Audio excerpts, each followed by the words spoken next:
Live, local, late breaking. Now, 10 News This Morning. To sell beer at the Sheetz store on 17th Street is something that Sheetz officials did not think would be this complicated or difficult. Now that their coolers are locked once again, it could be several months before they reopen when a ruling is handed down in the case.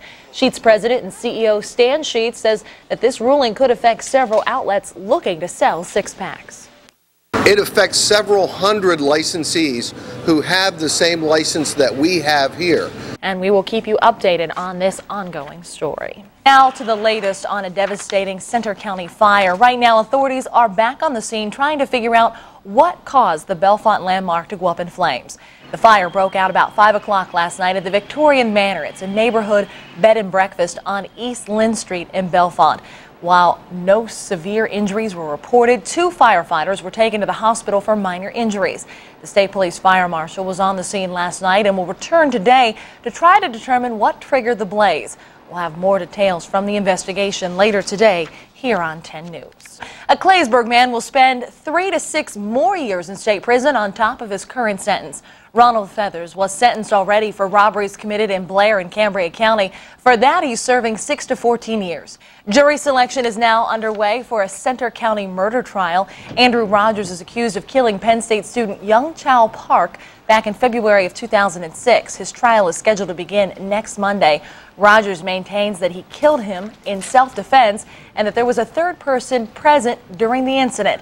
Prosecutors deny the existence of that third person, who they say is a man known as Sweet.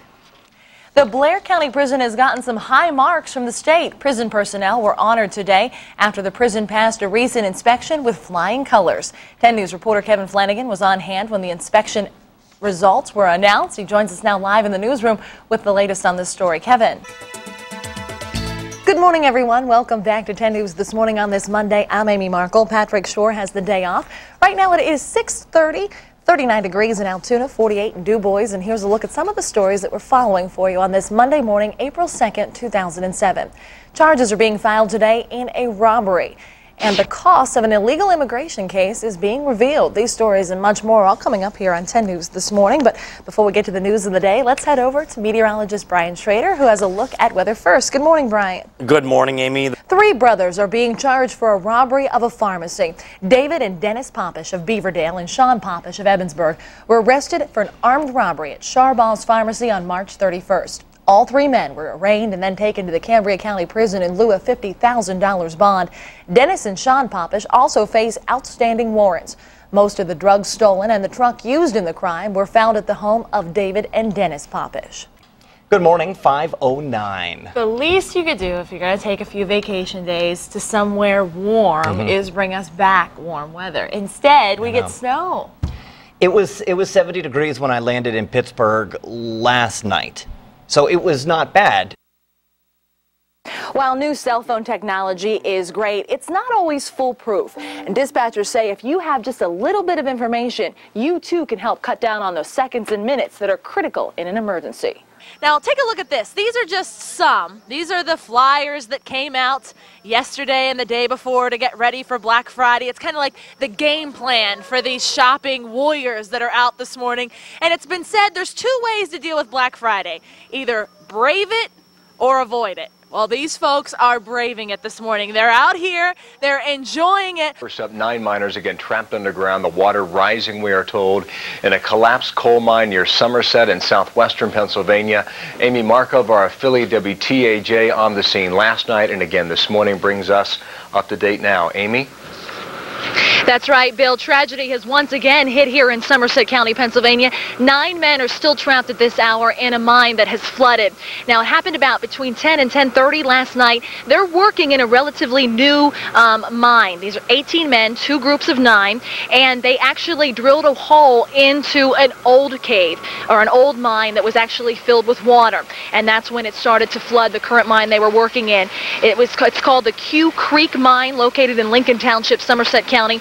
Now, the first group of men were able to warn the other 9 men that floodwaters were rushing in. Those 9 men were able to get out, and I was just told by a DEP spokesperson, on their way out of the mine, they were up to water at neck height as they were getting out. They had to run about 1.5 miles to get out of the mine. Now the 9 men are still trapped. It's about 335 to 400 feet under the ground is the size of this mine. They've only been mining it for about a year.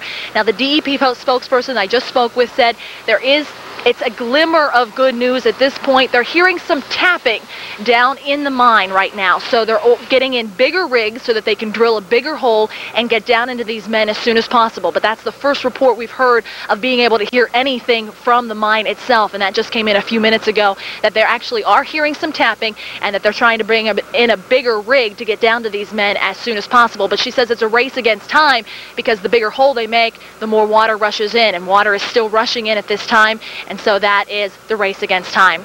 Time Bill? is of the absolute essence. Amy, one of the shocking things about this story is just how cramped the quarters are down there. Do you have a better description other than 40 inches in height in which these men might be operating and possibly trying to hang on to their lives right now? The spokesperson for Black Wolf Mining told us early this morning that it's about 12 foot wide by about 40 inches high. He said it could be higher in places depending on how high the coal is actually inside the mine. So it's very tight quarters, 12 foot by 40 inches. Yeah. And so they're in a small space trying to get out.